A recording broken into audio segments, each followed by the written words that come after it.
Hello and welcome to the IAS academy. आज तारीख है 19 सितंबर। तो आज प्रीलिम्स के रिगार्डिंग क्या करंट अफेयर्स है उसको हम डिस्कस करते हैं। शुरू करने से पहले एक कोट देख लेते हैं। ये कोट कल ही एथिक्स के पेपर में पूछा गया था। जज your success by what you had to give up in order to get it. मतलब अगर आप किसी चीज में सक्सेसफुल होते हो तो आपको इस बात से भी उस सक्सेस को मेजर करना होगा कि उस सक्सेस को पाने के लिए आपने क्या खोया है। इसको आप कैसे लिंक कर सकते हो? करप्शन से। आपने देखा होगा हमारी सोसाइटी में कई जो ऑफिशियल्स होते हैं या कई व्यक्ति जो बहुत ज्यादा कामयाब हो जाते हैं, काफी अच्छा खासा वेल्थ एक्यूमुलेट कर लेते हैं, पर उसके लिए उन्होंने क्या किया होता है? अपनी इंटीग्रिटी को कॉम्प्रोमाइज किया होता है। इंटीग्रिटी हमारी फंडामेंटल वैल्यूज है और सिविल सर्विसेज के लिए इंटीग्रिटी बहुत ही इंपॉर्टेंट वैल्यूज है। इंटीग्रिटी का मतलब क्या है कि जब आपकी जो बिलीफ सिस्टम है और आपकी जो एक्शंस है उसमें अगर कोई डिफरेंस नहीं है तो आप इंटीग्रिटी में मानते हो, आप इंटीग्रिटी की वैल्यू को फॉलो करते हो। तो यहाँ पे यही बात बताई जा रही है। आपने हाल ही में झारखंड की आईएएस पूजा सिंघल के बारे में सुना होगा, जिनके घर से 17 करोड़ कैश निकला था। इन्होंने क्या किया? जो वेल्थ एक्यूमुलेट की, जो इन्होंने सक्सेस देखी, पर उसके लिए इन्होंने क्या कॉम्प्रोमाइज किया? अपनी इंटीग्रिटी, अपनी ऑनेस्टी। रियल सक्सेस वही होती है जिसमें आपकी बिलीफ सिस्टम, आपकी वैल्यू सिस्टम कंसिस्टेंट रहे। आपकी जो अंतरात्मा है, आपकी जो कॉन्शियस है, वो आपको कहे कि हाँ आपने अच्छा कुछ अचीव किया है, तब जाके आपको कह सकते हैं कि हाँ आपने कुछ सक्सेस हासिल की है। शॉर्टकट से, करप्शन से, इमोरल प्रैक्टिस से अगर आपने कोई सक्सेस हासिल करी है तो उसे सक्सेस नहीं कहा जा सकता। तो ये था आज का कोड। इसे आप अपने एग्जाम में या किसी भी जीएस के पेपर में आप इसे कनेक्ट कर सकते हैं। अब शुरू करते हैं अपना करंट अफेयर। हमारी जो पहली न्यूज है वो 19 एशियन इंडिया इकोनॉमिक मिनिस्टर्स की मीटिंग हुई। कहाँ पे ये मीटिंग हुई है? ये मीटिंग हुई है कंबोडिया में।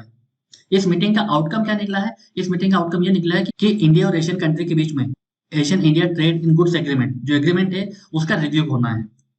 उसका रिव्यू करना क्यों जरूरी है? ताकि जो आज की जो करंट सिनारियो है उससे वो मैच कर सके, और इसको यूजर फ्रेंडली बनाया जा सके, सिंपल बनाया जाए, ट्रेड फैसिलिट हो इंडिया और एशियन कंट्रीज के बीच में। पर इंडिया के लिए एक चीज ये भी है कि जो एशियन के साथ में हमारा जो गुड्स एग्रीमेंट है उसमें हो क्या रहा है कि इंडिया अब ज्यादा से इंपोर्ट कर रहा है, पर इंडिया इसमें एक्सपोर्ट भी ज्यादा करना चाहता है, क्योंकि हम सिर्फ इंपोर्टिंग नेशन बन के नहीं रहना चाहते। तो इस एग्रीमेंट का फायदा इंडिया को भी होना चाहिए, इसलिए इसका रिव्यू थोड़ा सा जरूरी है। प्रीलिम्स के पर्सपेक्टिव से हम एशियन कंट्रीज के बारे में जान लेते हैं। एशियन है क्या? बेसिकली एक रीजनल ग्रुप है 10 कंट्रीज का, जो कि उनके बीच में इकोनॉमिक, पॉलिटिकल और सिक्योरिटी कॉपरेशन को बढ़ाता है। ये कब बना था? ये 1967 में बैंकॉक, थाईलैंड में बनाया गया था। और इसके 5 फाउंडिंग मेंबर्स थे। कौन? Indonesia, Malaysia, Philippines, Singapore, Thailand. अभी इसमें टोटल 10 कंट्रीज है। कौन कौन सी वो 10 कंट्रीज हैं? Laos, Myanmar, Thailand, Singapore, Indonesia, Malaysia, Cambodia, Vietnam, Philippines, Brunei. तो ये 10 कंट्रीज है एशियन ग्रुप में। इनके बीच में जो चेयरमैनशिप होती है वो एनुअली रोटेट करती है, और वो भी अल्फाबेटिकल ऑर्डर में। एशियन कंट्रीज का जो इंपॉर्टेंस कैसे पता चल सकता है? वो ऐसे, क्योंकि इनकी जो पॉपुलेशन है टोटल ग्रुप्स की वो 650 मिलियंस की है, और जो कंबाइंड जीडीपी इन देशों का वो 2.8 ट्रिलियन है। मतलब ये बहुत ज्यादा इंपॉर्टेंस रखते हैं अपने आप में, इसीलिए इंडिया, चाइना हो गया, यूएसए हो गया, ये एशियन ग्रुप को इतनी महत्व देते हैं। अभी जो कमोडिटी ट्रेड होता है एशियन और इंडिया के बीच में, वो 98 बिलियन पहुंच गया है अप्रैल 2021 और फरवरी 2022 के बीच में। एशियन ग्रुप में इंडिया का जो मेनली ट्रेडिंग प्राइस है वो किस किस से है? इंडोनेशिया से है, सिंगापुर से है, मलेशिया से है, वियतनाम से है, थाईलैंड से है। वियतनाम है, इंडोनेशिया, इनसे हमारे स्ट्रेटेजिक रिलेशन भी बहुत ज्यादा है। इनको हम अभी ब्रह्मोस मिसाइल भी बेचने की बात चल रही है, ताकि हम चाइना का जो अग्रेशन है मेरिटाइम में उसको काउंटर कर सकें। अब चलते हैं आगे। अगली जो न्यूज है वो वाराणसी को लेके है। क्या हुआ कि एसीओ की जो 22nd मीटिंग हुई काउंसिल ऑफ स्टेट्स की, कहाँ पर ये मीटिंग हुई? उज्बेकिस्तान के समरकंद में। वहां पर यह डिसाइड हुआ कि जो वाराणसी है इंडिया में, उसे टूरिज्म एंड कल्चर कैपिटल की मान्यता दी गई है। इससे वाराणसी को फायदा क्या होगा? इससे वाराणसी में टूरिज्म डेवलप हो सकेगा और ज्यादा टूरिस्ट की संख्या बढ़ सकेगी। क्यों? एसीओ यहाँ पर कई प्रकार के कार्यक्रम कराएगा, कई सिंगर्स और जो क्लासिकल डांसर्स वगैरह इनके कार्यक्रम होंगे। इससे और ज्यादा जो जो एशिया के मेंबर स्टेट्स है वहां के जो लोग हैं वो वाराणसी आएंगे, तो इससे वाराणसी को बहुत ज्यादा फायदा होगा, और वर्ल्ड मैप में वाराणसी को ऐसे टूरिस्ट हब के रूप में डेवलप किया जा सकता है। तो इससे वाराणसी को फायदा होगा, वहां पे एम्प्लॉयमेंट जनरेट होगी, ग्रोथ बढ़ेगी। इसके अलावा ह्यूमैनिटेरियन एक्सचेंज होंगे एससीओ मेंबर और इंडिया के बीच में। अब जान लेते हैं हम एसीओ के बारे में। एसीओ का फुल फॉर्म क्या है? Shanghai cooperation organisation. इसे किस मकसद से बनाया गया था? इसे बॉर्डर इशू को निपटाने के लिए बनाया गया था, टेररिज्म को फाइट करना इसका एक ऑब्जेक्टिव है, रीजनल सिक्योरिटी को बढ़ावा देना है, और इसका जो एक मेन ऑब्जेक्टिव वो है counter American influence in central Asia. और इसे कब बनाया गया था? 2001 में। इसके कौन कौन मेंबर हैं? China, Kazakhstan, Kyrgyzstan, Russia, Tajikistan, Uzbekistan, India and Pakistan. अब जानने वाली बात है कि एशियो इतना इंपॉर्टेंट क्यों है? इसे बेसिकली नाटो के काउंटर ग्रुप में भी देखा जाता है, और ये जितने भी एशियो के मेंबर कंट्री हैं उनके बीच में जो सिक्योरिटी ऑपरेशन है वो बढ़ाता है। इससे इंडिया को टेररिज्म को डील करने में हेल्प मिलेगी, खासकर आईएस टेररिस्ट जितने भी हैं। इसका एक मकसद इकोनॉमिक कॉपरेशन बढ़ाना है एशियो के मेंबर्स कंट्री के बीच में, उससे भी इंडिया को फायदा होगा। इंडिया एशिया के अन्य मेंबर कंट्री के साथ में अपने जो रिलेशनशिप बना के वो अपने चाबहार पोर्ट को और ज्यादा डेवलप कर सकता है, चाबहार की कनेक्टिविटी को और सेंट्रल एशिया तक पहुंचा सकता है। International north south transport corridor को भी अच्छा खासा बूस्ट मिल जाएगा जब India in central Asia countries के साथ में अच्छे से कनेक्ट कर सकता है। तो ये एशियो इंडिया के लिए बहुत ज्यादा इंपॉर्टेंट है।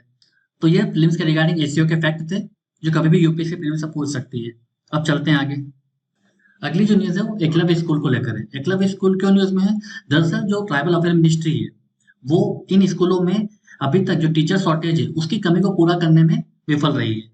तो सवाल ये उठता है कि जब एकलव्य मॉडल रेसिडेंशियल स्कूल और खुलने हैं, अभी बजट में और ज्यादा इनके स्कूल खोलने का प्रावधान है, फिर भी अभी जो प्रेजेंट में जो 378 स्कूल है वहां पर टीचर की शॉर्टेज देखी जा रही है, तो नए स्कूल में कैसे टीचर्स को अपॉइंट करेंगे, वहां पे टीचर शॉर्टेज को कैसे मैनेज करेंगे?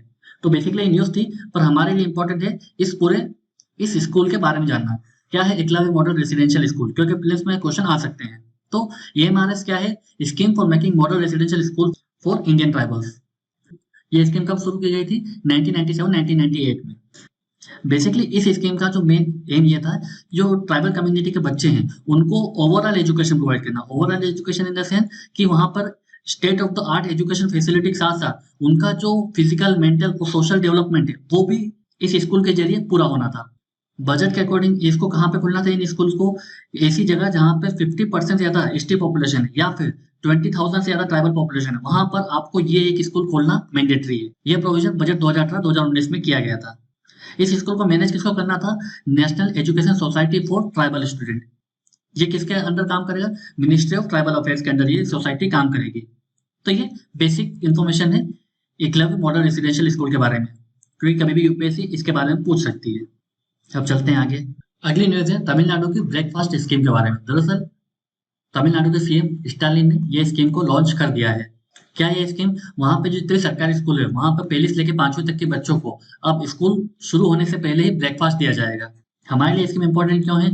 क्योंकि 1995 में जब mid day meal scheme launch हुई थी तमिलनाडु में, उसके बाद इसको पूरे देश में रोल आउट कर दिया गया था। मतलब ये स्कीम भी इंडिया के पर्सपेक्टिव से इंपॉर्टेंट है। क्यों? क्योंकि एक्सपर्ट्स का मानना ये है कि अगर आप ब्रेकफास्ट लेते हो तो आपका जो ब्रेन है उसका डेवलपमेंट होगा, आपकी जो लर्निंग एबिलिटी उस पर उसको वो डेवलप होगी। तो बच्चों को ब्रेकफास्ट देने से दो महत्वपूर्ण ऑब्जेक्टिव पूरे होंगे। पहला कि एक तो स्कूल का जो इनरोलमेंट है वो बढ़ेगा, ड्रॉप आउट रेशो कम होगा स्कूल से। इसके अलावा जो न्यूट्रिशन रिक्वायरमेंट है बच्चों की वो फुलफिल की जा सकती है। तो हमारे देश में जो माल न्यूट्रिशन समस्या है उसका काउंटर किया जा सकता है। तो इस स्कीम से बहुत सारे पॉजिटिव देखने को मिल रहे हैं। इसका टारगेट क्या है? इसका टारगेट ये है कि 293 कैलोरीज ऑन एन एवरेज बच्चों को प्रोवाइड कराना है और 9.85 ग्राम प्रोटीन पर डे बच्चों को सरकारी स्कूलों में प्रोवाइड कराना है। ये क्लास 1 टू क्लास 5 के बच्चों को दिया जाएगा।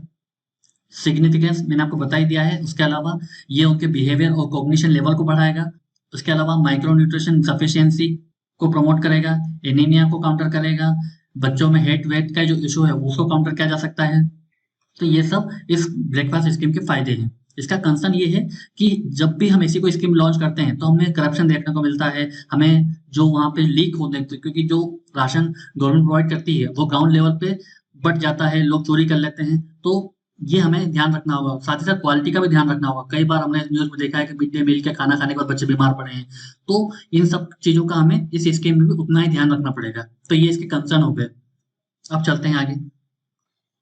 अगली न्यूज ऑनलाइन गेमिंग से रिलेटेड है। दरअसल ऑनलाइन गेमिंग को लेकर गवर्नमेंट ने एक पैनल बनाया था। इस पैनल ने एक ये रिकमेंडेशन दिया है कि इस ऑनलाइन गेमिंग को रेगुलेट करने के लिए हमें एक रेगुलेटरी बॉडी की आवश्यकता है। क्योंकि फिलहाल अभी प्रेजेंट में क्या हो रहा है, जो ऑनलाइन गेमिंग है वो प्रोहिबिटेड नहीं है, मतलब वो ग्रे एरिया में, अभी तक ये नहीं पता है कि लीगल है या नहीं। इस वजह से क्या हो रहा है ना, कई ऑनलाइन प्लेटफॉर्म्स आ गए हैं जो आपको गेमलिंग कराते हैं, जैसे ड्रीम 11 हुआ, उसके बाद में लूडोस में कई गेम चल रहे हैं। पर इसके रिगार्डिंग जो एक एस्पेक्ट ये है कि जो बेटिंग होती है, जो गैम्बलिंग होती है, वो किसके अंडर में आती है? स्टेट लिस्ट के अंदर आती है।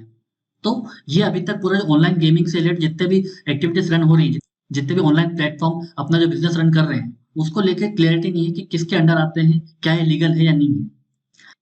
इस पैनल ने सबसे पहले ये फाइंड आउट किया है कि ऑनलाइन गेमिंग का जो डेफिनेशन है वो ही क्लियर नहीं है। मतलब यहाँ पे हमें ये नहीं पता चल रहा है कि ऑनलाइन गेमिंग पे जब हम कोई सट्टा खेलते हैं या गैम्बलिंग करते हैं, तो वो एक टाइप का स्किल है या एक टाइप का लक है। क्योंकि अगर स्किल है तो इसे रेगुलेट किया जा सकता है, पर अगर एक लक है, चांस है, तो इससे होने वाले फ्रॉड, इससे होने वाला जो भी नुकसान है, उसको हम कैसे रेगुलेट करेंगे?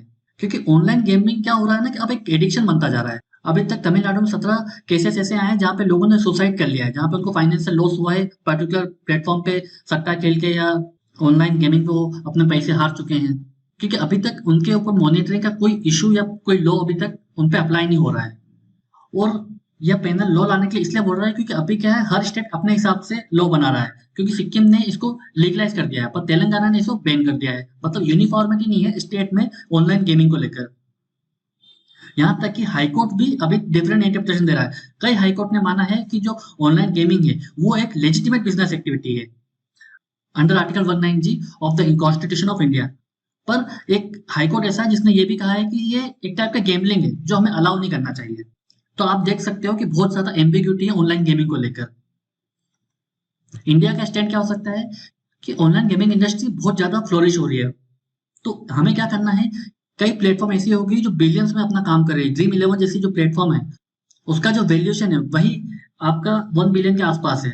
तो आप देख सकते हो कि ये जो इंडस्ट्री है ऑनलाइन गेमिंग इंडस्ट्री, वो कितनी प्रॉस्पर हो रही है। तो इससे हमें क्या फायदा हो रहा है? इससे अगर इसको हम रेगुलेट करते हैं इस सेक्टर को, तो ये गवर्नमेंट को टैक्स दे सकती है, इन्वेस्टमेंट अट्रैक्ट कर सकती है, एम्प्लॉयमेंट जनरेट कर सकती है। तो इंडिया अगर इस इंडस्ट्री को ठीक से रेगुलेट करती है, इसके जितने भी फ्रॉड प्रैक्टिसेस हैं उस पर अगर काउंटर करती है, तो ये इंडिया के लिए एक फायदे का सौदा हो सकता है। इसलिए गवर्नमेंट एक बिल ला रही है, ऑनलाइन गेमिंग रेगुलेशन बिल 2022, ताकि इस ऑनलाइन गेमिंग को लेकर कमीशन बनाया जाए जो इस पूरे इशू को रेगुलेट करेगी। पर उसके लिए हमें इस ऑनलाइन गेमिंग को पहले स्किल मानना होगा। पर साथ ही साथ ऐसी वेबसाइट जो फ्रॉड वेबसाइट है उन पर भी काउंटर करना होगा, उन पर भी नजर रखनी होगी और एक सिंपल रूल बनाना होगा, ताकि इस बात में क्लैरिटी रहे कि क्या अलाउ है और क्या अलाउ नहीं है। तो ये था पूरा ऑनलाइन गेमिंग के रिलेटेड इशू। अगला न्यूज देखते हैं। अगली जो न्यूज है वो ई बाल निधन पोर्टल को लेकर है। दरअसल ये एक ऐसा पोर्टल है जहां पर कोई भी व्यक्ति किसी बच्चे के खिलाफ अगर कुछ गलत हो रहा है या उसके किसी राइट्स का वायलेशन हो रहा है, तो इस पोर्टल पे जाके वो शिकायत कर सकता है और इसी पोर्टल पर उस पर्टिकुलर शिकायत को ट्रैक भी कर सकता है। ये पोर्टल कब बनाया था? ये पोर्टल 2015 में बनाया गया था। किसने बनाया था? ये national commission for protection of child rights. अभी न्यूज में इसलिए है क्योंकि इसमें कई नए फीचर्स जोड़े गए हैं। इस फीचर में ये होगा कि जो स्टेट की जो बॉडीज हैं उनका यूजर आईडी और पासवर्ड दिया जाएगा, ताकि वो भी एक पर्टिकुलर कंप्लेंट को ट्रैक कर सकें। और साथ ही साथ अगर वो जॉइंट इन्वेस्टिगेशन चाहती है national commission for protection of child right के साथ, तो वो भी पॉसिबल है इस नए फीचर्स के साथ में। अब एनसीपीसीआर के बारे में जान लेते हैं। दरअसल एनसीपीसीआर कब बनी थी? ये 2007 में बनी थी under the commission for protection of child rights act 2005। तो ये एक स्टेचुटरी बॉडी है। ये किस मिनिस्ट्री के अंदर आती है? ये ministry of women and child development के अंदर आती है। इस एक्ट में जो डेफिनेशन है बच्चों का, वो क्या रखा गया है? जितने भी 18 साल तक के बच्चे हैं उनको चिल्ड्रन की कैटेगरी में रखा गया है इस एक्ट के अंदर। तो इस कमीशन का मेन एम ये है कि जितने भी हमारे देश में लॉज हैं, पॉलिसीज हैं, प्रोग्राम्स हैं, एडमिनिस्ट्रेटिव मैकेनिज्म है, वो चाइल्ड राइट पर्सपेक्टिव के साथ कंसोनेंस में हो। मतलब कुल मिला के जो चिल्ड्रंस हैं उनके डेवलपमेंट के लिए जितने भी पॉलिसीज आ रही हैं, लॉस आ रही हैं, वो कैसे और ज्यादा उनको डेवलप कर सकती हैं, क्या उनमें खामियां हैं, क्या उनके खिलाफ कुछ अत्याचार हो रहे हैं, तो उनको काउंटर कैसे किया जाए, ये इस बॉडी का मेन एम है। अब चलते हैं आगे। अगली न्यूज है ग्रीन फिन्स हब को लेकर। तो ये ग्रीन फिन्स हब क्या है? ये एक डिजिटल प्लेटफॉर्म है। इसका मेन एम ये है कि जितने भी मैरीटाइम टूरिज्म होती है उसको सस्टेनेबल बनाना। सस्टेनेबल बनाना मतलब इसके जितने भी इन्वायरमेंटल नेगेटिव इम्पैक्ट है उसको कम करना, ताकि टूरिज्म के रेवेन्यू के साथ साथ जो हमारे इन्वायरमेंट को टूरिज्म से नुकसान हो रहा है उसको कम किया जा सके। और ये किसका इनिशिएटिव है? ये United Nation environmental programme UNEP और जो यूके बेस्ड जो फाउंडेशन है रीफ वर्ल्ड फाउंडेशन, इन दोनों ने यह डिजिटल प्लेटफॉर्म बनाया है। अब ये यूएनईपी बॉडी के बारे में जान लेते हैं, क्योंकि प्लेन्स में ऐसे क्वेश्चन पूछती है यूपीएससी। तो यूएनईपी का फुल फॉर्म क्या है? United Nation environment programme. ये कब बना था? 1972 बना था। इसका हेडक्वार्टर नैरोबी में, केन्या।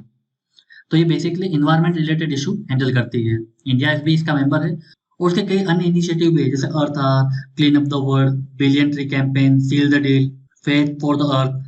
तो ये सब इसके अन्य इनिशिएटिव्स हैं जो यूपीएससी ने पहले भी प्रीलिम्स में पूछे हैं। अब एक प्रीवियस क्वेश्चन देख लेते हैं 2018 में जो यूपीएससी ने पूछा था। Consider the following countries: Australia, Canada, China, India, Japan, USA. Which of the above are among the free trade partners of ASEAN? अभी हाल ही में हमने एशियन के बारे में डिस्कस किया है न्यूज। तो 2018 में यूपीएससी ने क्वेश्चन पूछा था। तो इसका सही आंसर क्या होगा? सी, 1345। Australia, China, India, Japan. USA के साथ कोई अभी इसका फ्री ट्रेड पार्टनर्स नहीं है, ना ही कनाडा के साथ में। ऐसे ही अन्य वीडियो के लिए आप हमारे चैनल को सब्सक्राइब कर सकते हो। हमारे इंस्टीट्यूट द्वारा एक मेंटरशिप प्रोग्राम रन किया जा रहा है, जिसमें आपको 2 डेडिकेटेड मेंटर्स मिल रहे हैं। एक जो आपका एकेडमिक मेंटर होगा, एक आपका फॉलोअप मेंटर होगा, जो आपको लगातार इंस्ट्रक्शन देते रहेगा और आपकी प्रोग्रेस को ट्रैक करता रहेगा। उसके अलावा हमारे इंस्टीट्यूट द्वारा एक पीवाईक्यू प्रोग्राम चलाया जा रहा है, जिसमें आपको मेंस लाइव आंसर राइटिंग कराई जाएगी, और थीम वाइज जितने भी यूपीएससी के प्रीवियस ईयर क्वेश्चन हैं, जो थीम वाइज उसको आपके साथ डिस्कस किया जाएगा। इसके अलावा करंट अफेयर्स के कई मॉड्यूल हमारे यहाँ चल रहे हैं, और फिलोसफी, हिस्ट्री, साइकोलॉजी की ऑप्शनल क्लासेस भी हमारे इंस्टीट्यूट द्वारा आपको प्रोवाइड की जा रही हैं। और अधिक जानकारी के लिए आप हमें इस नंबर पर कॉन्टैक्ट कर सकते हैं। आज के लिए सिर्फ इतना ही। Thank you very much.